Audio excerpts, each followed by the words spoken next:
Now, the threat of escalation in Iran has put the Gulf region directly in the line of fire. Iran's army says that US forces located on Kuwait's Bubiyan Island were targeted. Health authorities in Kuwait also report that 6 people have been injured after debris from a missile landed in a residential area. And for more on that, let's go to Kuwait City, where Malik, Traina, is live for us. Well, you've been monitoring those developments across the Gulf now. What do we know exactly as to what's happened there?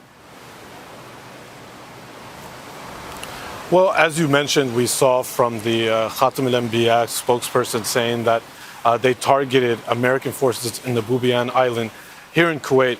What we've seen throughout this conflict is if and when American bases are hit, we usually don't hear something from the host countries. This, just a few weeks ago, we heard in Saudi Arabia when the Air Sultan Air Base was hit and 15 people were injured.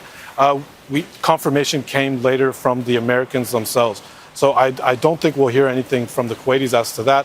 But we've seen a range of attacks across the Gulf. 6 people injured, as you mentioned, in the northern Kuwait due to debris from an interception in a residential area. In the UAE, we've seen attacks in Abu Dhabi, in the industrial city, where one person, a Ghanaian national, was injured. Another attack in the Fujairah area, where authorities responded to an incident at a telecommunications company. And we've seen also in Saudi Arabia where the Ministry of Defense said it intercepted 2 drones. So, as this war continues, there has been no letting up of these retaliation attacks across the Gulf. And Malik, obviously, where that deadline by Trump is looming, has there been any reaction from the GCC in terms of anticipation as to what happens? How will that affect the GCC even?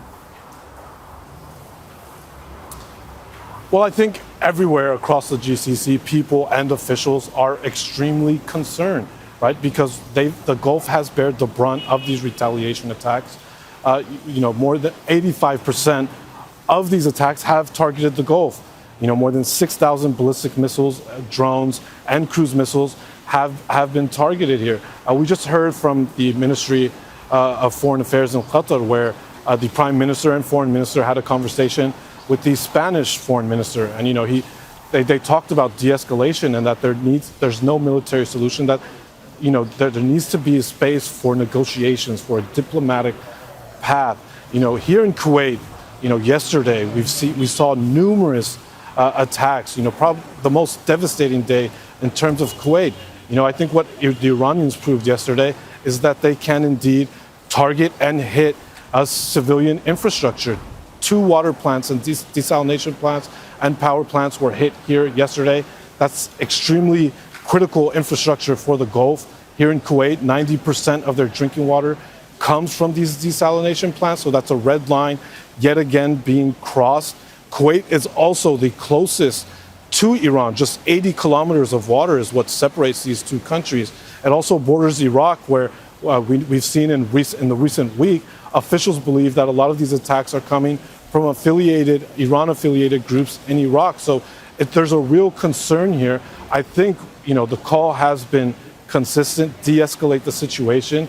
We saw that yesterday the Omanians said they're in talks with the Iranians to come up with some kind of mechanism to ensure passage through the Hormuz Strait. I think realistically, nobody believes that they can come up with a deal that everybody can agree on within the next 12 or 24 hours. But what I think the message will be relayed to Trump is, look, the Iranians are talking. There's talks going on to open up the strait. Let's give diplomacy a chance and let's get a solution that will bring long-term stability across the entire region. All right, thanks very much. That's Malik, Traina there, live for us in Kuwait City.